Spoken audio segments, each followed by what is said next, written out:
Hello, hello. Welcome to the Ada Stone Games podcast. I am Darren, and beneath me is my wonderful co-writer Kurt, who isn't with us today. He is very, very busy doing musical, wonderful stuff, and that's fine and dandy. In fact, I can tell you what he's doing. He is working with a friend of mine who is representing the UK with music. He's a rapper, Shaldo. He blends anime with UK hip hop, and he is performing at the Global World Expo in Osaka in Japan. So he's represented the UK on the musical stage there, and Kurt is with him, helping him out basically. So that's what Kurt's up to, which is really awesome. But that's not what I'm up to. I'm here with you guys, and we're making some Celtic role-playing game content. The reference called Shaldo. I'll type in the chat for you. I can't type right now. Shaldo. Yeah, he's a cool guy. He has some awesome songs. We helped fund and arrange a tour for him in Japan last year, so we went to Japan and toured with him for 7 days. No, 7 days across 5 or 6 cities, I think, across Japan, and that was an awesome time. So yeah, that's what me and Kurt get up to in our spare time. We're not making role-playing games. We arrange music tours in Japan, apparently. Don't really know how that happened, but it did start happening. Right, so as tradition, we do get distracted and talk about music at the beginning of streams. And I'm not sure what I'm doing today with you guys. I'm going to figure some stuff out, I think. You're going to see me doing more work, I think. You guys can obviously ask me any questions that you like, and I'll be happy to answer. But let's just get stuck in. So what do you see before you right now? This is an awesome piece of artwork that came in this morning from Gerardo Prado, who is an awesome artist in Brazil. And this is an illustration of a Baithir. And a Baithir is a Scottish mythological creature. And they are featured in the Legends of Avalon rulebook, but they never had an illustration. So maybe I can get you some information on the Baithir from the LOA original rulebook. Let's go to the bestiary. Let's see what we've said about Baithirs in our world. There's obviously all these that's a really fun part about making this stuff, is that all these mythological creatures, they have multiple different tales and different stories associated with them, and some of them contradict sometimes, and they're different, right? And so we have to decide where we want to take these creatures. What's our representation of them? How we present them in our world. It's not the definitive representation. We wouldn't claim it as such either. But it is a representation. So we get to decide, what legends do we want to buy into? Which ones do we want to leave to the side? And sometimes we can combine them or create other rumors. Make other legends just rumors that aren't really quite true in our world anyway. And so a Baithir is here. It is a weird, I believe. Am I blind? It begins with B, so here it is, Baithir. Okay. Oh, Baithir. Sorry, Baithir. Yeah. The Baithir is the largest and most deadly kind of serpent. It dwells in otherworldly caves or valleys and can shed and regrow its skin in an instant, which makes it hard to kill. The Baithir seems to be drawn by great energy, and they're commonly seen after lightning has struck or a magical ritual performed. So there's something really cool happening in this artwork. Here's the references, for example. There are these things called Lichtenberg patterns. You might have seen these before. And in fact, people that get struck by lightning and survive will often have these burn patterns in their skin. And it is the pattern that lightning makes when it goes through a medium and leaves a scar behind. And you can see one frozen in time here. So I said to him, look, this creature chases raw energy, which is why they're drawn to lightning storms. Can you add these Lichtenberg patterns to its scales to show that it's been struck by lightning hundreds of times because it loves that stuff, And that's what he's done here, and he's really nailed it. It's so cool. So a lot of people will see this artwork and not know what they're looking at. But you, because you're on this stream and you've seen the behind the scenes, you know exactly where the inspiration came from how this creature looks. And you can say, haha, I know this creature's been struck by lightning 100 times because it's got all these Lichtenberg patterns on it. So yeah, it's awesome. And that is the final That's not true. It's one of the final monster illustrations for the book. So we currently have all the Fae done, all the Talwith Taig done, all of the normal monsters done, and all of the gods done. We're just waiting on now the Fiaithra, which are the great giant creatures, which are the dragon, the Muckalevi, the giants, the Kaur, the Avunk, the water demon, and the Iskithirwin, the great boars. So I think 2 of those are done. In fact, oh, there you go, I can show you some concept art, because that's always fun as well. We're doing an art review right now, in case you haven't noticed. So we have all the Fae done, all the gods are done, and monster, the Muckalevi. Yes, the Muckalevi. I love the Muckalevi, it's so freaking cool. Here is current concept designs for the Muckalevi. So the Muckalevi is a terrible Scottish legend, especially from the Northern Isles, like Orkney and things like that. And it is a person fused with a horse that brings like pure death, disease, and destruction in its wake. And at least in our world, it also possesses, like once it consumes you, it takes your soul and repurposes you as a slave to its own mind and will and whim. And so you often find armies of reanimated corpses leading the charge before a Muckalevi will appear. And yeah, it's just so awesome. So we already have an illustration of this creature in our core book. In fact, it is the illustration that marks the beginning of the bestiary chapter. Let's see here. See? And yeah, so this is an example of a Muckalevi in our world. Here's all the creatures that's enslaved. The birds are following behind it as well. And here are the heroes that stand in its way. You know what? I'm going to read this here. So Jasmine, my wife and one of our writers, wrote this story text. All of the chapters in Legends of the Varl core rulebook start with a little short story written by one of our writers. And I really like this one, so I'm going to read it. Because it's my stream and I can do what I want. So, an unearthly howl came from the sea, and the sun began to set. The eerie sound echoed across the empty wetlands, shaking the ramshackle huts of the locals who had evacuated days earlier. A terrible tremor sent the birds from their perches on the trees, the critters back into their holes. A heavy silence then lay across the land, a signal that the worst was on the horizon. First came the head, an abominable visage. The skin, or rather lack of, was darker than the sky, offset by the glowing orbs that were its eyes. Then came the second head, that of a beast. Its incomprehensible expression stared out onto the land below, seeing all who dared cross its path. At last came its body, a vile amalgam of human and horse, the colour of an unfathomable abyss. It towered over the houses and over the forest. A single step was accompanied by a cacophony of snapping trees. When it stretched to its full height, the sky stirred as though the clouds were bending to its will. An aurora emerged in the darkened curtain of night, becoming the Muckalevi's crown. As it stepped out of the sea, a mist, a visible stench, rolled out from the water beneath it. From the swirling vapours came the silhouettes of people, of animals, of fae.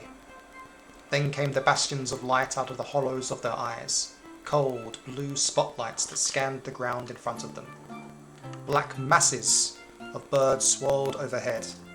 They were nothing more than an extension of the Muckalevi's own sight, vermin it used to see forever in all directions. None were creatures comprehensible to any mortal human. They were the rotting shells of corrupted fair folk that now served their great master, searching the land of the living for victims to drag back into the underworld with them. The Muckalevi was a harbinger of death, of plague. Though its emergencies were rare, those that lived in the region knew of its coming. Though druids and soothsayers sacrificed their sanity to tune themselves to its energy to know when it would come, when it was time to hire heroes to fight back. Pitiful are the heroes who must contend with death itself. Oh, it's so good, right? It's so good. I love that text written by Jasmine. It has that kind of Lovecraftian, otherworldly horror to it. Bone chilling, yeah. I love the last line as well. She's such a good writer. Pitiful are the heroes who must contend with death itself. It's so good. And then this is the stuff that I get most proud of when it comes to the books that we make, because none of this is me, right? I didn't draw this illustration. I didn't write that story. Now, it was partly my idea. The illustration was my idea. This is what I wanted presented. But the artist was the one that brought it to life and added their own ideas to it. And then the story, I had a rough idea, but then Jasmine really took with it and she just freaking nailed it, right? And so this might be like my favorite part of the book, and it just shows a lot of when we think of Celtic and Fae, we think of like fairies, right? And heroes traipsing through the grasslands in chariots and fighting, and I don't know, it just seems bright and sunny in my mind. Every now and again I have a vision of like rain pouring down upon Celtic warriors as they stand on the beach ready to face like a Roman invasion, right? But that's usually as dark as it gets. But there are these like real horrible creatures that lurk in the mythos as well. And so, yeah, I really want to bring them to light. Anyway, I love the Makalevi because it shows how dark the Celtic landscape can be.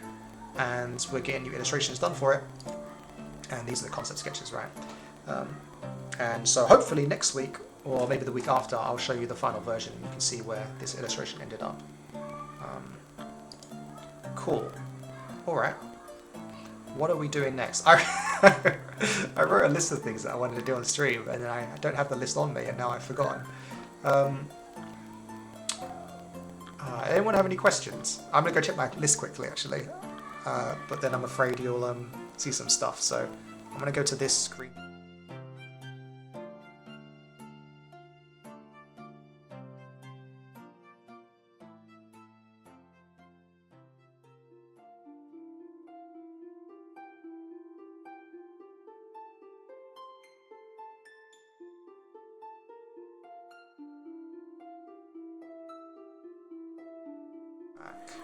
No, you haven't lost me. I was just checking my notes. Sorry. Okay, so we have a bit of a boring stream. I'm going to say it's going to be me working again. I do want to talk about the gods, but I kind of want to do that with Kurt. Oh, Daredevil has a question. Are you still keen to have me involved in running the game with Special Time? Daredevil, I am so much keen. I am so much keen, yeah. I think the best thing to do would be to coincide with the launch of the book. The trouble is just that we're so busy right now. I don't know how to even begin starting that. But you would love to do it, yeah. Yeah, man, I really want to make it happen. I think we would make it part of the promotional material for the launch of the book. So if I put that in my mind as a promotional content for it, then it gets put in the work pile, and then that means it will get done, because I get my work done, right? It means that I probably won't be thinking about it for another few months, because the book still needs to get made, right? But once we've sent all the files and everything to the factory, then it will be like a month of production plus shipping, and during that time I can start then thinking about promotion and stuff. So yes. And when will that be? I don't know, but hopefully before autumn, right? So yeah, I will get in touch with you. Yeah, I do want that to happen. I think it'll be so cool. Obviously, it would have to be like a bilingual stream somehow. Yeah. I'll read the book again and come up with a role-playing scenario. Yeah, I mean, we'll have a bunch of scenarios in the books as well. I mean, we could discuss something together if you want to about that. Of any ideas you might have, or any ideas that I might have. We can make that happen. Okay. So the first thing I'm going to do today, you'll be seeing me working, is I'm just editing a map right now. This is literally what I'm doing on my work time, is I'm editing this map. And you're going to watch me do that. And you can feel free to ask me questions about anything else while I'm doing it. But I could talk about it. So this is an awesome map that's just come in from Melissa Nash, who's our map illustrator, cartographer. And this is a depiction of some region inside the Ever Elders domain in Anoon, the other world. And her other world is literally underwater. It's this weird space where you can breathe underwater and exist there, but you walk, less swim. And of course the Morrigan live there, and there's other horrors that lie deeper in the depths, like the Avunk. Daredevil says, I could ask my Welsh speaking RPG mates to join as well if you'd like. There are 3 of them. Yeah, that's awesome. I think, yeah, I think that's cool. As long as they're happy being on stream, and you think they're sensible enough to be entertaining and reasonable. I think we'd probably have Kurt or someone as well join as someone who doesn't speak Welsh, because I think it'll be interesting to have a dynamic there of someone who isn't a Welsh speaker trying to figure out what's going on. So yeah, we can discuss that and see what's going on. Yeah. So this map has 3 levels to it. PG-13, yeah, exactly. Yeah, so this map has 3 layers to it, which I love it when there's maps with multiple layers. So there's like a top area where a kind of group of Morrigan live. And these are the homes here. And there's obviously these beautiful corals and things like that that live there. And then there's like a secluded statue to the Ever Elder. And then the most important thing about this map are these pools, which is what I'm working on right now. And these pools are like currents. And because they're currents, they pull and push only in one direction. So these, for example, pool A here has 2 arrows next to it, which means it goes down 2 levels. So this pool here, if you step into it or swim into it, will pull you all the way down to the bottom level, and you end up here at A. And the bubbling pools represent ones that you can't go in because the water's going in the other direction. How do we remove this person? I need to learn, I said this last week, but I forgot. I need to learn how to moderate things. Can you guys see that spam message, or is it just me? I hope it's just me. No, it's not. I see it's on stream. Yeah. I literally don't know how to remove it. You can. Oh, you can see it, not that you can remove it, yeah. Then I'm just going to ask for your help. Just post some messages to just push them away, because I can't figure out how to actually remove it, unfortunately. So I'm going to ask for you guys' help. Just to write there, I am showing you the Ever Elders map. Just post some messages to push that off the stream, because I can't moderate for some reason right now. Maybe I shouldn't say that out loud, because then maybe they'll all come. Oh, mod view. Oh, is that what I want to do? Oh, okay, maybe I figured it out. I'm in mod view now. Yes, maybe now I have the power. How do I then moderate? Load. Sorry, I'm learning this on the fly. Shield mode, remote mode. Great map, thanks Sophia. Okay, mod actions. Yeah, okay. Yeah, okay, here we go. I can ban. Hey, I did it. I figured it out. We did it. I figured it out on stream. Thank you for yourself. Thank you for your help. Thank you for your patience. Yeah, so these portal pools, they're going in one direction, right? So this one here has A, and it has 2 arrows, which means it goes down 2 levels. And so you end up down here in the depths. And then where the bubbles show, that represents you can't enter back the way you came. So you pop out here, and then you have to find another way back, essentially. And down here there's a shipwrecked boat that you can explore and find treasure in. I think this is instant death. This is just an abyss that goes on forever, so don't step in that. And there's another one here that goes right to the top. You know, see, it's funny I say that. Now I'm like, I don't like the fact that you can go down and come back up again immediately. I feel like maybe we should like explore a little bit first, but that's okay. Yeah, that's okay, that's fine. Anyway, so that takes you back up to here, to bubbling place here, right?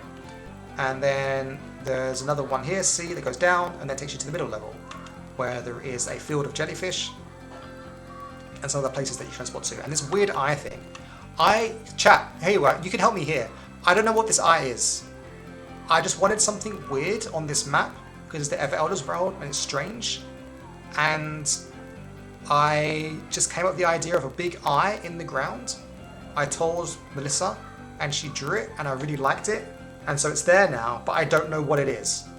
So I'm open to suggestions of what this eye is and what it does. Giant Kraken eye. Yeah, but Krakens aren't part of this mythos. That's the thing. Like, I want to save things like that for when we do Nordic mythology, right?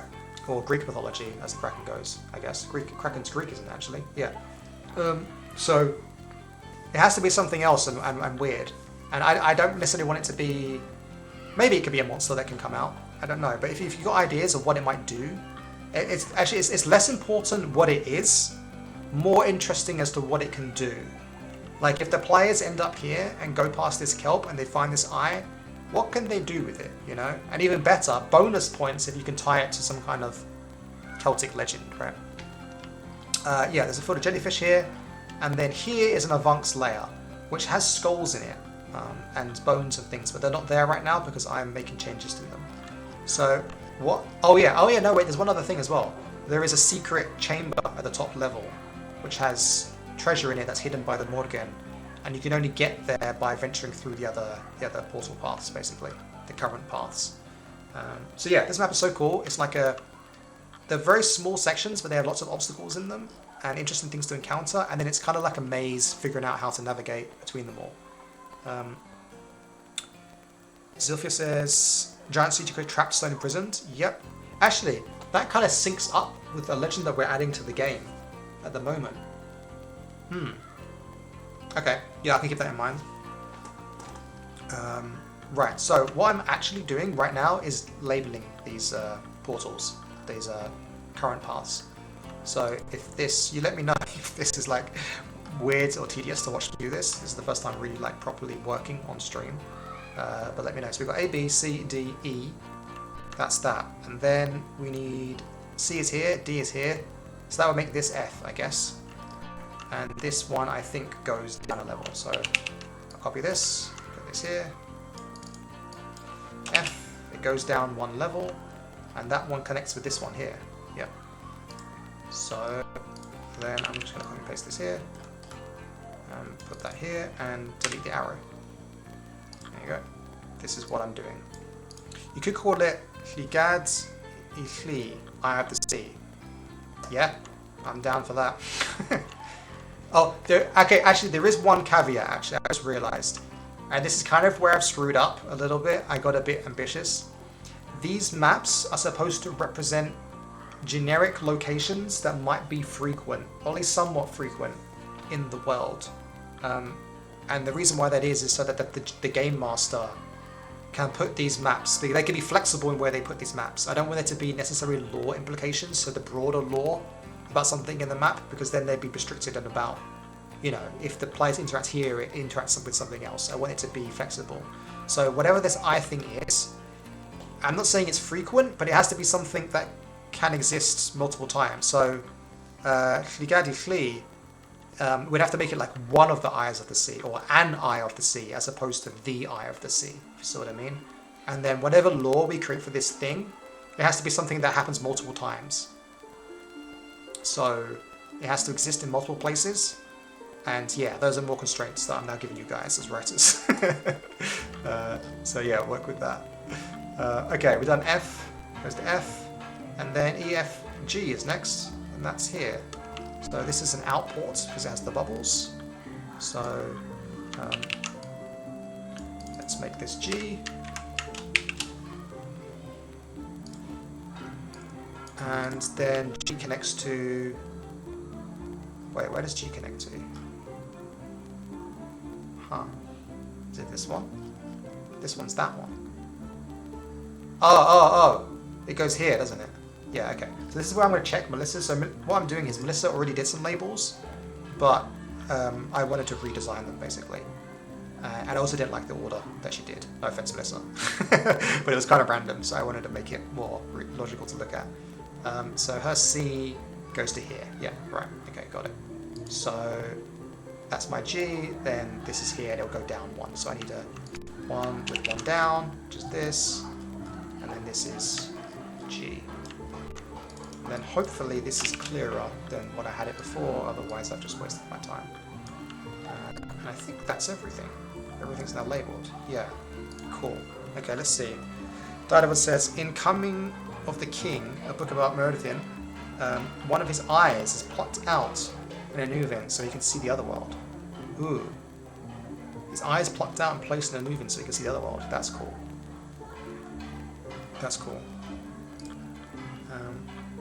Oh, sorry, you said something before that as well. Just thinking maybe some druids can see with these eyes that are littered across the sea or in the other world. Yeah, I like that. The one of the druids, yeah. Yeah. I think, you know, I'm going to be inspired by the story that Jasmine wrote that I read at the beginning of the stream. Because in that story, she talks about how the local druids turn themselves mad so that they can understand the Mucka and when it might rise and return, right, to protect their people. And I feel like, yeah, like if the druids can see through these eyes to see stuff in the other world, that's them tuning themselves to whatever this thing is, right? So I'm definitely gonna do that, but then we'll still decide what these things are, and that might be secret lore or something like that. And then one more thing as well, if the players get to this thing, what can they do with it? Now the obvious answer might be that, okay, if they're here and they interact with it somehow, they can see through other eyes as well, right? That's another way to see through it. The druids on land and back in Avalon, they spend years practicing learning how to scry through these things from afar, but if you actually find one, then maybe you can see through the others as well at the time, and that can give you like, yeah, that's kind of cool. Maybe that's what it does. It gives you, and of course this is there for Elder's Realm, right, which is all about information, truth, and sight and seeing. So maybe this is part of her spy network. Maybe looking through here lets you see into other realms of the other world and stuff. Yeah, that's kind of cool. I like that. So we've got druids see through these things, players who reach it can see through these things, and then we still need to decide what these things are. But I'm okay if we don't make a decision on that, because me and Kurt can come up with something crazy. Or maybe it's just a mystery, and that's okay. Maybe we don't know. Maybe we don't say. Maybe I don't even know what these things are, and that's okay. I wouldn't be terribly. I wouldn't feel too bad about that. Okay, cool. So let's have a comparison. I'm going to group these. Oh, by the way, this software is Affinity Publisher. I'm being a bit silly. I got Affinity Publisher, which is Affinity is a software company that's similar to Adobe that make Photoshop. But Adobe and Photoshop, they require a subscription, and it's quite expensive, and you have to pay it monthly or yearly. Whereas Affinity is you pay once and you have it forever. And they're somewhat compatible. It is a bit annoying because the true professionals in the industry use Adobe, and so when I try to send them stuff or they send me stuff, there is some compatibility issues. But for a small-time creator like myself, this software being one-time pay, and I've used it for 3 years now and easily got my money back, has been excellent. The problem is I'm actually using the this is the software designed for text layout for making books and stuff, and really I should get the artist version as well, because this I can't draw in this, and so I'm just being lazy and too frugal really. I should get the artist version, but this is doing for now, which is just moving stuff around, so that's fine. Okay, so what am I saying? I'm grouping these together, and then we'll call these Darren's labels. Darren's labels, that's me.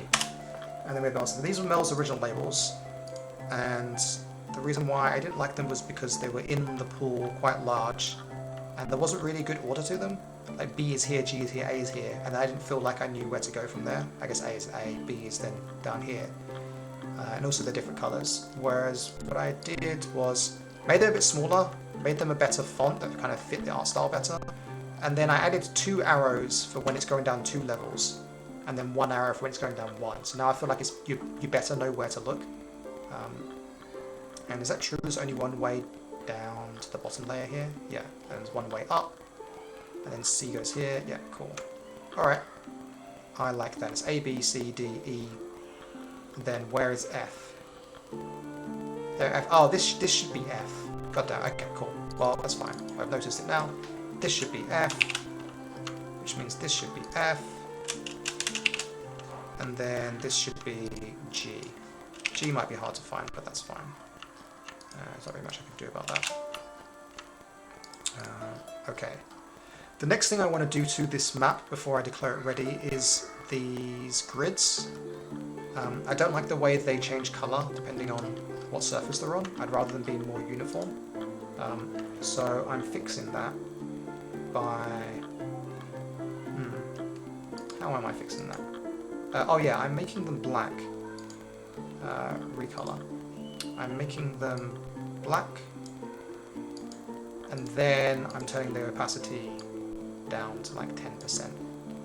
And now it has kind of this uniform grey look over everything, as opposed to what it was before. So that's my solve for that, and I like that. And then the next thing, you know, I'm going to do this on stream as well, why not? This is, so I do a lot of small visual editing in the books. Sometimes artists will send me illustrations and there's small things that are wrong with it, and I kind of touch it up and fix it. And same with these maps as well. There's one more thing I want to do, which is there are these skulls down here in the advanced layer, and I asked her to put them in a spiral, and she's done that. They kind of look skull-like, and that's good. But I might try and find a different skull icon or use hers. But what I don't like is just the again, I'm being overcritical here. The whole map's amazing. It's just this one small thing. It's just the size of the skull, right? If these are 5 by 5 squares, then this skull is 5 foot across, and for some reason that bothers me. And I feel like these should be much smaller, and so I want to edit it to make those smaller. And maybe I'm gonna do that on stream right now. Yeah, why not? I'll do it. So I want these to be one thing, and then I want these to come out of here, and then I want to... No, I don't. Let's undo that. I'm going to export just these items. Yes, I'm going to export just these items. Skulls only. And then I'm going to export the whole map without the grid lines so that I can play with it in a different piece of software. And this is where I should have the correct software for this, but I don't. And that's okay, because I have a workaround, which is what I've been doing for the past few years. No skulls. This is the illustration with no skulls.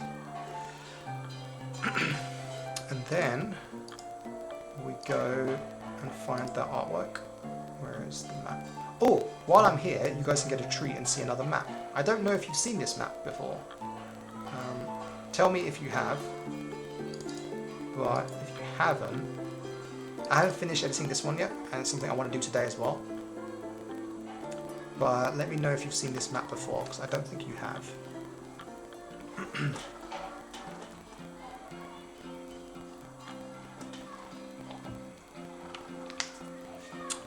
Have not. Cool.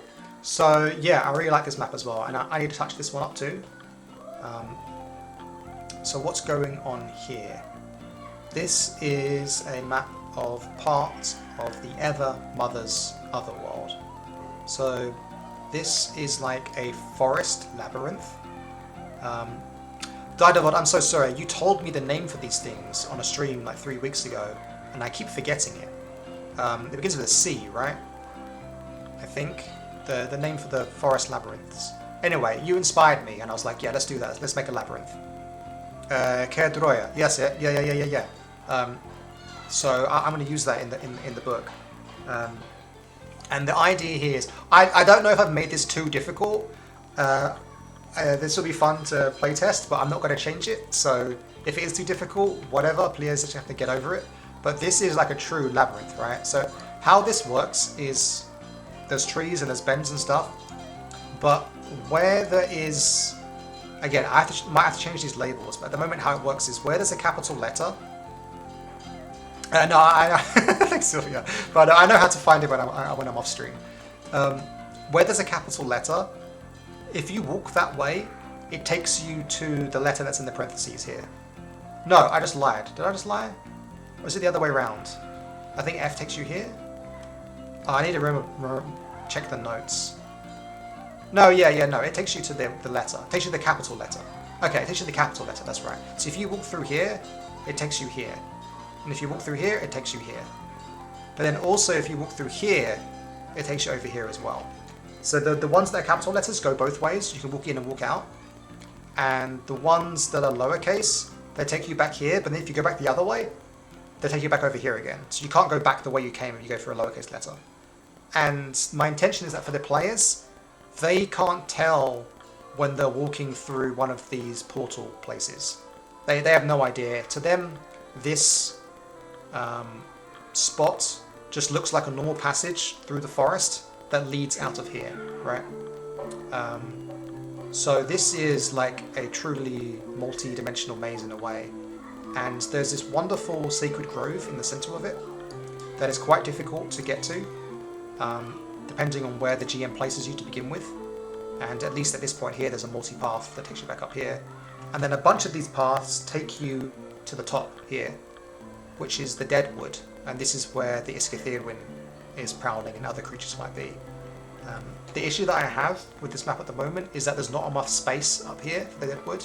And I'm going to try and edit it and move everything down a little bit and make the maze a bit smaller to have more space up here. I'm going to try that, but it's going to be difficult. If I can't do it, then it kind of is what it is. There is enough space here to have encounters and stuff. I just want there to be a bit more space. So yeah, I'm generally worried that it's going to be extremely difficult for players to figure out what's going on. Because they're going to walk one way and then they end up over here and then they're going to end up over there. And it's going to be hard for them to figure out exactly where they're going. There is one other place as well that comes out. And this is like an Elil. I find it difficult to say this one. Because it's got two double L sounds. It's an echil or echil. And no offense, Stardivord, to the Welsh language, but this is one of the few words where I prefer it in English because it has the nice L sounds, right? It's elil, and it kind of sounds elven and sylvan and foresty, and echil is a bit difficult to say. But the word, it looks so pretty. There's something about words, some words look pretty, you know? And that word looks particularly pretty to me. So I really like it. Anyway, they're like the forest dryad elves. Yeah, fair enough, thanks for understanding. But yeah, they're the forest dryad elves in our world, and this is one of their orchards. And so that's why the trees here are regular, and they bear fruit. So this is a place where you can meet them. And yeah, so I think the map's awesome. I forgot why I showed it to you. Oh, just to show it to you, right? I think that's fine. Okay, I might disappear for a second. Let's see what happens. Nope, I didn't. Good. Okay, so now we're here. We are going to load up those bits that I wanted to edit. And again, that's what I'm doing, working right now. Daredevil, do you think you'll be... Oh no, I might not be here next week. I think in 2 weeks' time, we're going to talk about the gods more on stream, and I think you'd find that quite interesting. Maybe I can show you quickly what I've done, but I won't be going into it. Let me just do this first, and then I can show you what we've been up to. So I want to open this, and I want to open this. Wait, that's not what I wanted to do. I wanted to open this in a new layer. Yeah, here we go. So these skulls go down here. And then my issue was I think these skulls are too big. I wanted them to be smaller and I wanted to rearrange them. Are they all clones of each other? No, they're all quite different and unique as well. Okay, that's cool. So I just kind of want them to be smaller, I think. Maybe if they're just smaller, that's just fine. Or maybe I can make them smaller and add more. Actually, I kind of regret now not including the grid lines because it would be good to see how big these things are. Like, is that too small? Maybe. And then I just kind of want to make more. So let's just take this. I don't know if it's weird because I'm so used to it now, but I don't know if you guys have much experience with like editing illustrations and art and stuff, but I did a PhD in physics that involved image analysis, and so that got me used to imaging software and stuff, and then that ended up playing out really nicely with making a TTRPG book, right? And so I'm quite comfortable with screwing up all my artists' work with my own tinkering and editing. And that's kind of working for me, but not quite. Maybe these last ones need to be spread out a little bit more. So let's do that. Then spread this one out as well. Then that does look spirally, right? That's a spiral. It'd be hard to say that it wasn't a spiral. I don't know. I just had this idea that it would be cool because the Avonk, like, what are we doing here? Let me show you. We have this artwork for the Avonk, right? This is an Avonk. It is some kind of terrible water creature that can be invisible whenever it wants to be. And in the lore we say that it's attracted to minds that have unique knowledge and wisdom. They want to devour knowledge, is what they do. They target people that know particular things, so that when they consume that person, that knowledge is then gone forever, for everyone. Because only that person knows it, and once they're gone, then it's never retrievable, essentially. We might, in the lore, include this idea that if you kill an Avonk, there's a way to get those memories back. But wow, I can't believe we're going here, but this just reminded me of black holes.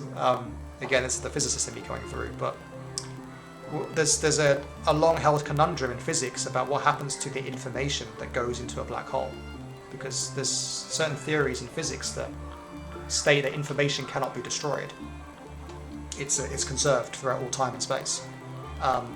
And so the fact that nothing can return from a black hole becomes a bit of a contradiction, because if nothing can come back from a black hole but information goes into it, then we've lost that information forever. Where is it conserved? What's going on? And there are solutions to that, and those ideas that the information is held as a sort of projection halo that's on the frontier of the black hole, that all the information is stored there on this like layer over it, and in that way it is retrievable, which then solves the problem of these laws of conservation being broken. There's other ideas as well that black holes, we know black holes decay, they evaporate over time, and it's possible that the information comes out in this evaporation process, although it's important that it can then be reconstructed, otherwise the information is lost.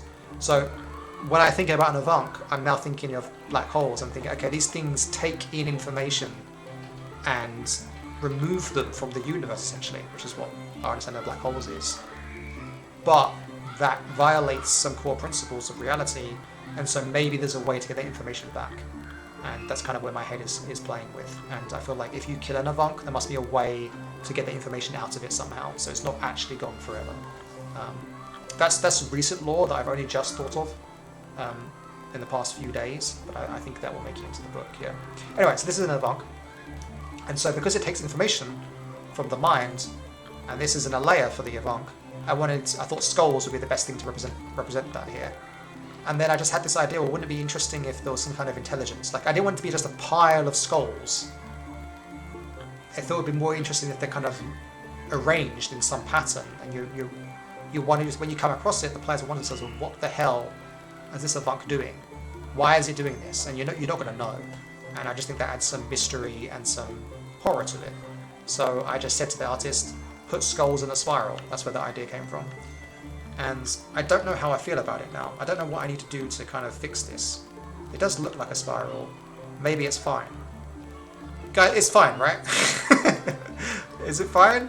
I feel like it's fine, but I'm not sure. I think maybe there's something wrong with the skulls. Like, do these not quite look like skulls? They look more like faces. Do I need to change the skulls? It's fine, Darren, yeah. I might fiddle. There's another problem I have, is I do spend a lot of time on details like this when really I should just move on, because you're right, it is just fine. So, yeah. There is one other issue with the map, And this isn't really Melissa's fault or any big problem, but because this map is in 3 layers, she's done a really good job of making these areas completely enclosed by these walls, right? So there's no mistaking that you might be able to walk from here to here, right? It's clear there's 3 different places. And the problem is that you could actually cross this gap here. This is supposed to symbolize a cave entrance, right? And I think she's done a really good job here by adding these things here, adding a curve here and a curve here to make it like an entranceway. And she's done a great job as well showing the same blue underneath it. But sometimes when I look at it, I don't quite catch that that's a cave entrance. I think that it will be fine because I can write it in the text in the book that there's a cave entrance there, and that's fine. But I am considering doing something like this, for example, where I take the color from there and what's a good way of doing this? And like erasing this hard black line, because that black line kind of tells you you can't go this way, you know, it's a hard barrier. Whereas if I then remove this, is that any better? I wonder to myself. Maybe. Or maybe I've just ruined some excellent line art, you know? What do we think? Does that make it clearer, or is that just worse? Line, no line. Line, no line. I think it's kind of worse. I think maybe I want the line to be thinner. Maybe that's what I want. Maybe I want the black line to still be there, but I want the black line to be thinner. It makes it blend too much. Yeah, I think I agree. So maybe if I make the line thinner instead.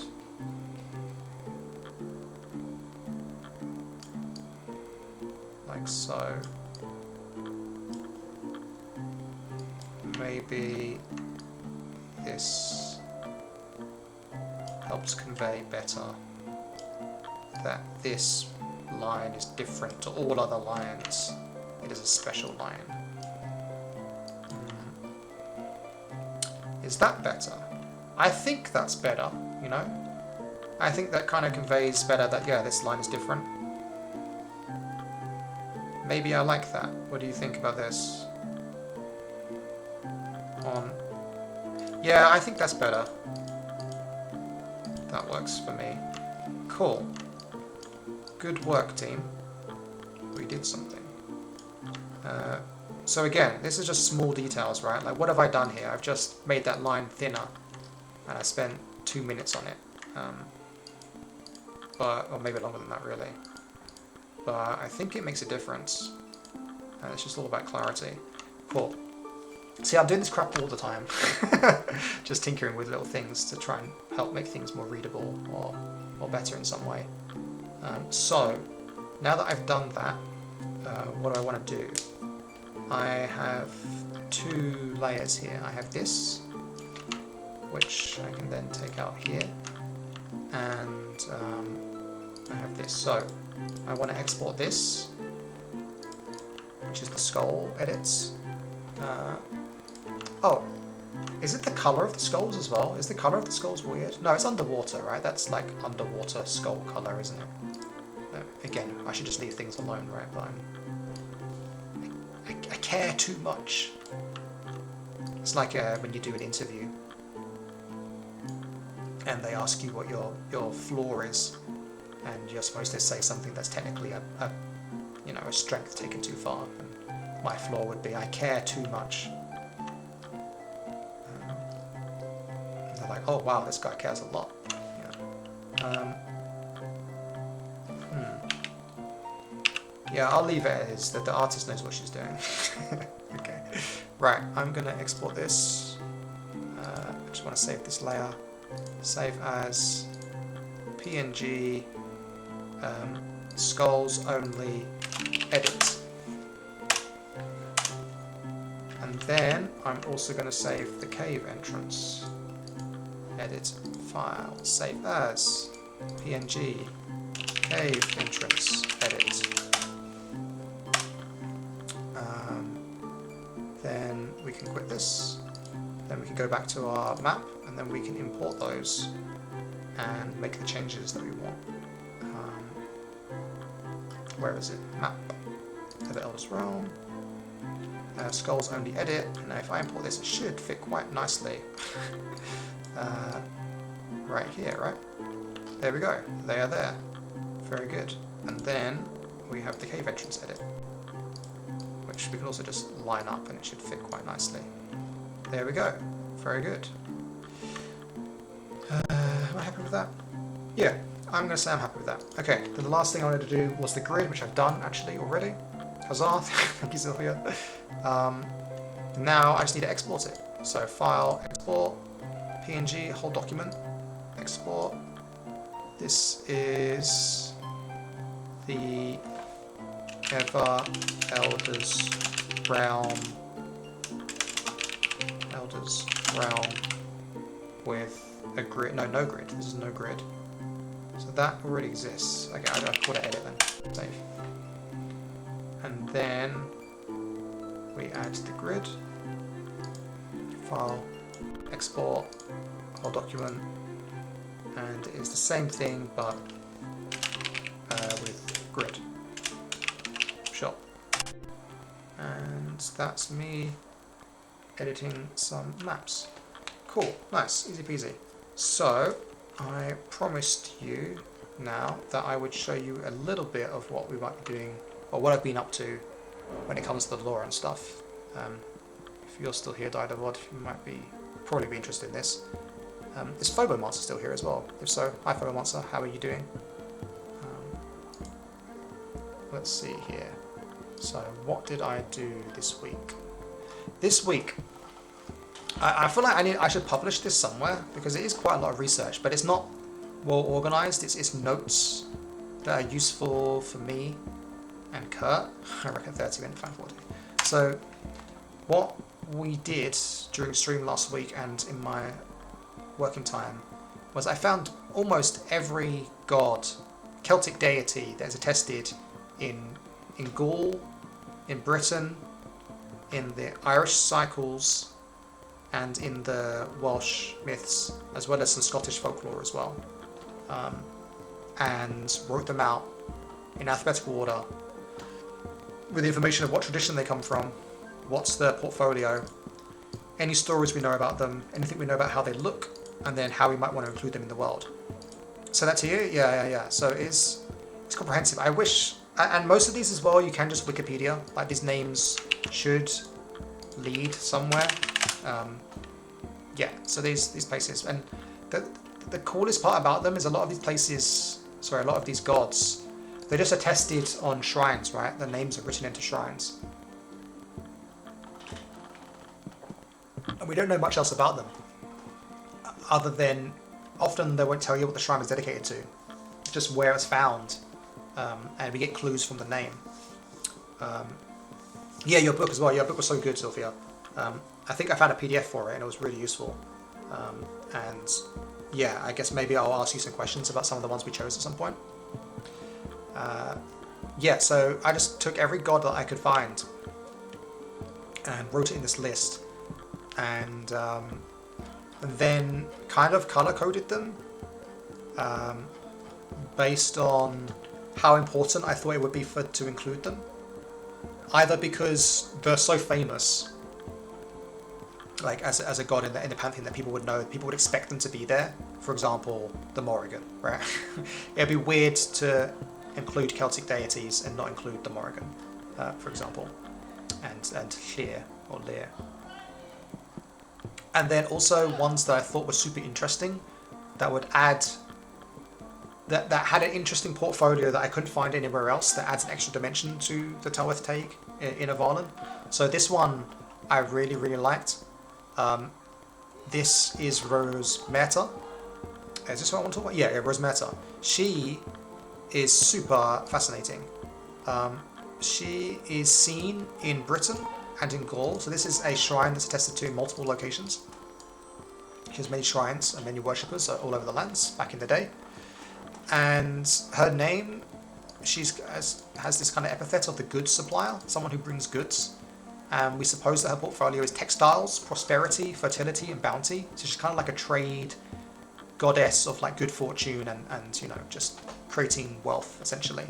But what's most interesting with her is that she's depicted, her statues are always depicted alongside Mercury, which is the Roman god of trade, messages, and tricks, and he's always naked, and she's always wearing clothes. Did I talk about this on stream last week? Maybe I spoke about this on stream last week, I can't remember.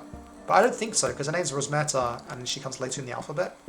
And on stream last week we were talking about L's.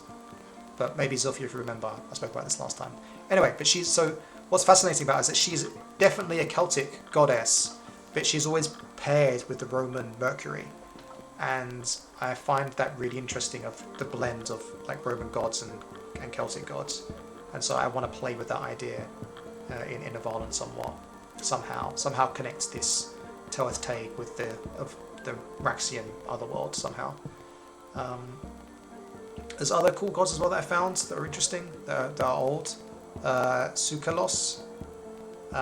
He's a guy with a big hammer, and he's just associated with like construction, so like building houses, barrels, fences to protect cattle, that kind of thing. And he's often paired with a lady. Where is she?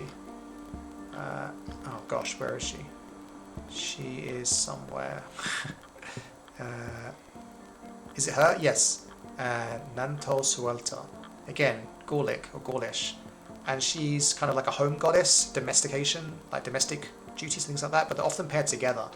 And she has a staff with a house on top of the staff, which I think just looks cool. Like the idea in my head is of a staff with like a round house on top of it. It looks cool in my mind. And it just kind of shows you this pair of these two gods of domesticness, of houses and home, of building, cooking, just like the maintaining your village, right? So yeah, that stuff's cool. But then you got the classics like the Morrigan, spiteful war, destruction. Yeah. Anyway, so I found this list of all these gods that I could find, plus other folklore and things. Arranged them in importance of what I wanted to include most, and then next most, and then most from there. And then I went to the task of arranging them into what courts that they would serve. So the way that's going down is that these gods will become Teleth Taig, which are like demigods in the way. We're still going to keep the Ever Ones as like the chief gods of Avalon, and then these deities are going to be represented as Teleth Taig. So they're going to be the leaders of houses in the fairy courts, essentially. So they're going to have their own host of fae behind them. And that's how they're being included. And what's important about that as well is that because they're going to be Teleth Taig, that means the game masters can play with them and use them as they like. But also the game masters are welcome to come up with their own gods, or include gods that we didn't include, or include different representations of them as other Teleth Taig, because we're not going to list every Teleth Taig in the book. We're just going to list these ones, like 3 or so per house, right? And there's more, so you're welcome to come up with your own, or change some of ours out, right? Whereas it's the other ones that are kind of the set in stone, but you can do as you want with the fairy courts. So I think that's great for game masters, because I'm always on the lookout for how game masters can customize the world, and including things like this I think is really useful, where it's like, yeah, these are suggestions, but the court is bigger than this, so you can add your own. So yeah, so what have I done? This is kind of what I want to talk about with Kurt on stream, I think in a few weeks time perhaps. But yeah, I basically arranged them into the different courts for each of the other ones, and then kind of grouped them in the court depending on what their portfolio is, whether I think they fit with the god or not, and then arrange them into houses that have certain themes. So for example, home, civilization and agriculture in the Everchild's Court of Pebbles, because they represent the Penkawa, who have rolling hills and meadows and great farming. They have the most contact with the Raxians, so they have like a very strong farming culture and really care about towns and even cities. They have the largest settlements in all of Avalon. And so that's where you find Rosmerta, the goddess I just spoke about. Bridgie, I'm not sure about her, but she ended up here. Because they like poetry, domesticated animals, smithing, that's all important to that. And then Amathon, agriculture, yeah. Wait, so where is... Oh, he's in another place, yeah. So that's what I did over the past few weeks, and I think I'm going to talk more about this on stream with Kurt sometime, so I don't think I'm going to go into details here, because I need to discuss it with him anyway. Then again, am I going to discuss it with him next week? If I'm going to discuss it with him next week, I might as well talk about it on stream now. Yeah, let's do that. Let's talk about it on stream now. Yeah, these gods were... Okay, let's see what Dido said. Interesting. I think another aspect that could be interesting to delve into is Valak spirituality. The Celts were likely animist. Yeah, exactly. Japanese, in fact, so Kirk gave us insight on there. So every mountain, tree, and stream would have their own gods. Yeah. But these gods were likely didn't have human form every time.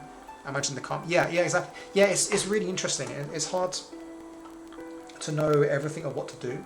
But that's kind of my intent somewhat. And you're right, maybe we should spell it out more. Because a lot of these gods... there's two more things I want to say about this, actually, yeah. A lot of these gods are very... At least a lot of the gods that I found were very local. Some of them only, they only found one shrine to them in one place. And it's usually because that, quote, god is tied to a particular river, right? Or a particular hill, or a particular mountain, or a particular forest, or a particular grove. So you're 100% right. But I still think... Well, it's hard to say, right? I want to say they still personified them, and they still depicted them as people, because these shrines often have statues in them as well, right? That showed off these gods. But that's a selection bias, right? I can't say that they always personified them. It's only true to say that all the ones that we found were personified, but the reason that we found them is because there were shrines built with names in them, and then were personified, right? So it's probably very easy to imagine there were many, many other gods that weren't personified in this way and then weren't recorded in this fashion. Yeah, exactly. It's the influence of the Romans because of the written down and the Latin script. Yeah, exactly. 100%. That's what I'm getting at. So, and that's what's so difficult about doing this project, and has been for 5 years, is it's really hard to get into the mind of an Iron Age Celt because there's so little information from the side of things, right? Or we have stories that were passed down hundreds of years of generations through Irish and Welsh mythology that were then mixed in with Christian ideas and stuff, right? And then we have the attestations of Romans at the time who are incredibly biased. And then we have what ruins are left behind. And it's so hard. And like I want to get to the core of it so much, but it's literally not possible. So it's kind of heartbreaking in a way, really. Knowing, again, like the Avank, the information's lost to all time. But we can intuit and understand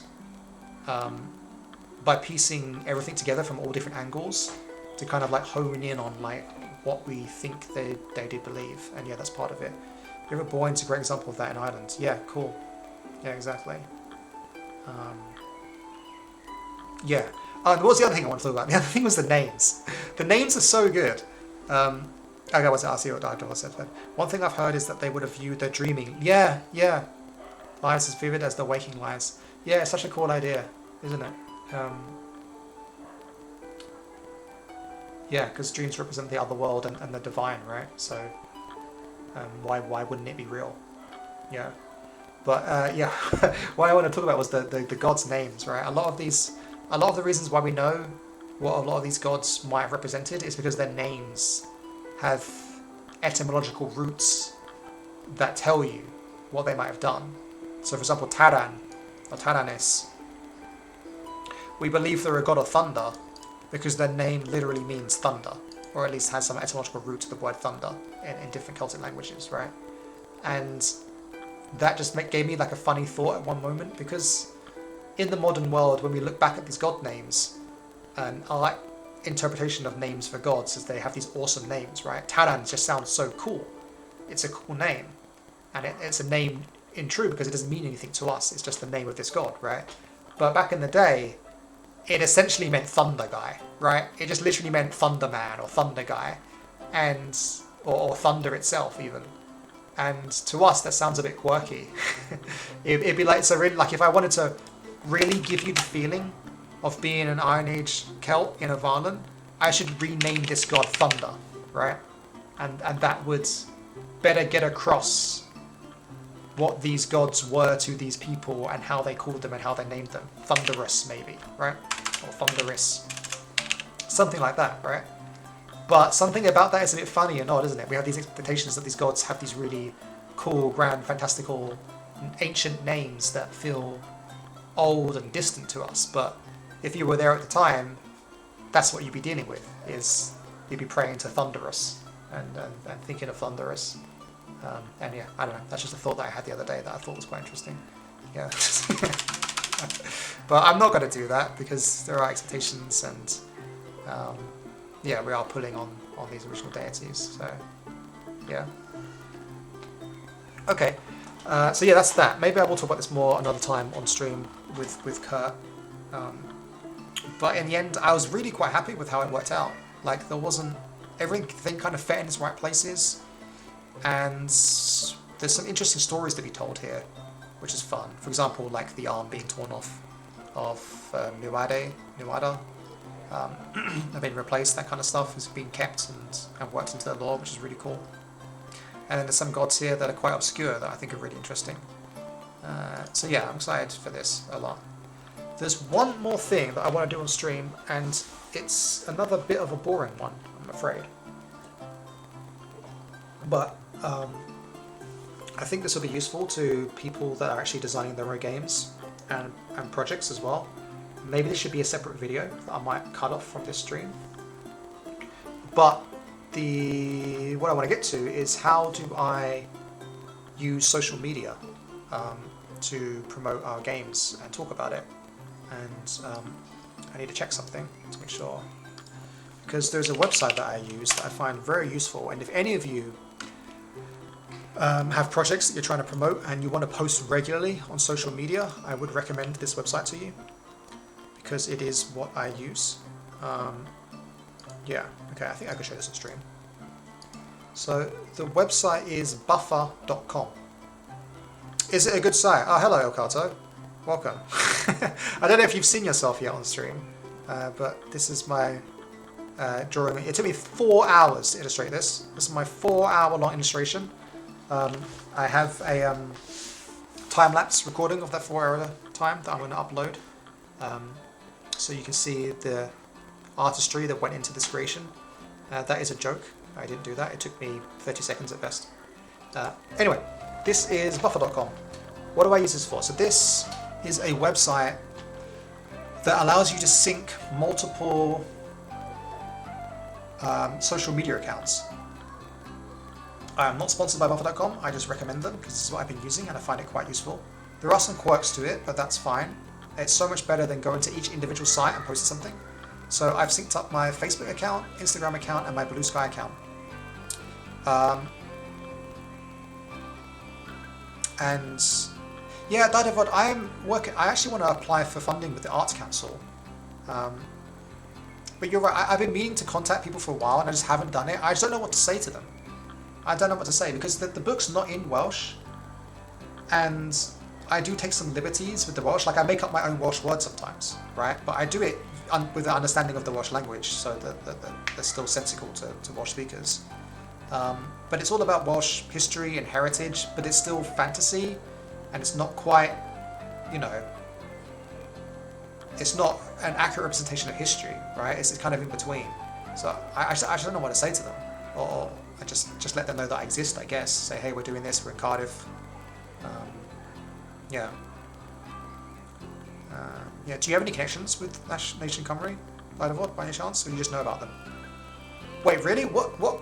Okay, maybe we should talk about this off stream. Actually, I can talk to you and just see what links you have with them, because you're a poet, right? Is that your connection to them, or do you have another link there? But yeah, you can message me on Discord. We could talk about that if you want. You know Ivan, who runs the website? Sorry, Ivan? Cool. Okay, well that's great. Yeah, I would love to just... I don't know what we can do for each other, but everyone's been telling me for a while that I should speak to someone, because they're always so... You know, it's... There's so much here, and I'm literally exporting it to the rest of the world, right? Like, Dearest Zilphia is in Canada, and we're sending Welsh myth, heritage and language all over the world. That's my intent. is to make it more well known because of our works. So I'm kind of doing a little bit of marketing for Wales, to put it that way. Yeah, they will milk every last drop out of anything vaguely Welsh. Yeah, exactly. Yeah. Okay. Cool. Then yeah, we should talk. We should talk. Definitely. All right. I might have to. I don't know. There's another video I'm gonna do. I have to edit this for Buffer. But anyway, the point is, Buffer is a fantastic website that lets you use 3 accounts for free. Then you have to sign up to get more than that. I use it for my Facebook, my Instagram account, my Blue Sky.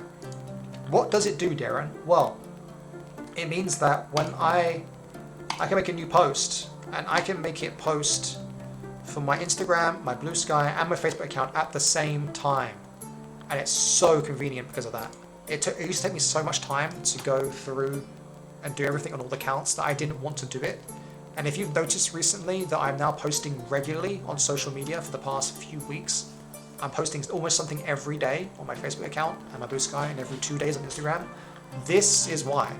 Every Friday I spend an hour working using this website and getting stuff prepared for next week, and then it automatically goes out. So what can I show? For example, we can take an illustration for the Tower of Taig. Let's go for the Erfil. I love this artwork. I have this artwork here. We can copy and paste this gorgeous artwork of a Tower of Taig of the Evermother, and then we can literally paste it in here. And then we can do the same for this Coronos kind of inspired guy. Paste that in here. Yeah, I love the artwork too. I was so happy with it. It was kind of a blending of 2 illustrations. I'm going to show it again on stream because it's so freaking good. So yeah, she's a Tower of Taig of the Elil, and it's just awesome. Obviously inspired by Lodi with another Diadradic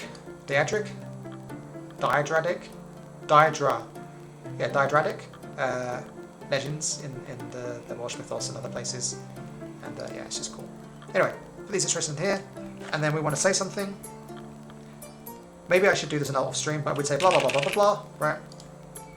And then you'd customize for each network. So then you can go in and change things for each network, change your hashtags or whatever, Facebook versus Instagram, and you can edit the illustrations, and you can crop them, and they recommend certain crop sizes that are useful for each platform. So 1:1 is useful for Facebook, and then it crops it nicely for you. And then you can do that for Instagram, and then for Blue Sky, and then you can schedule it, and you can choose what time you want it to upload, what day, what time, done it, and then it's good to go. And it's so convenient. So I might make this into a short 5-10 minute video to show this website to other creators, and anyone who's trying to organize anything on social media. This website is super useful. Yeah. Okay, cool. Well, I think that's everything I wanted to show you on stream today. If we did art review, we edited the map and showed off the maps. We discussed the gods briefly and what I've done with them, and then I showed you buffer.com, which is on my to-do list as well. So if there's any final questions, that's fine, and if not, then I'll head off from here. I think it's been about an hour and a half, hour and 20 minutes. That's fine. Oh yeah, Didavod, I will definitely speak to you about the National Cymru. One thing before you leave, says Didavod. Ooh, interesting. What is it? Thank you, Kurt. We love you too. What is your one thing before we leave? Oh, we're going to do this full screen so you can see it. Yeah, look at that. It's awesome. Kurt, new artwork for the By Theod. I don't think you've seen this yet. I showed this on stream earlier, but there's Lichtenberg patterns across its scales, which you have to watch the stream to know what that means. I heavily recommend you send the book to me, another watchmaker, before you post it to look at. Yeah, agreed. Okay, cool. Right, then that's it. We're good to go. That's it then. Right, see you all. I might not be here next week, actually. Next week I am going to the UK Game Expo in Birmingham on Thursday. I don't know what time I'm travelling, so there might not be a stream next week. In fact, I know I'll be stressed out for the Games Expo, so I think it's probably best if I just say that there is no stream next week. and then that just makes things easier rather than umming and ahhing. So let's just say, yeah, no stream next week. I'll be back in 2 weeks' time, in a fortnight, and then Kurt will be back then as well, so we can go from there, and you can see what we've been up to in the meantime. So thank you very much for joining in. Dadavod, yes, I agree. Yeah, thank you for the company, and yeah, I hope you enjoyed. Take care.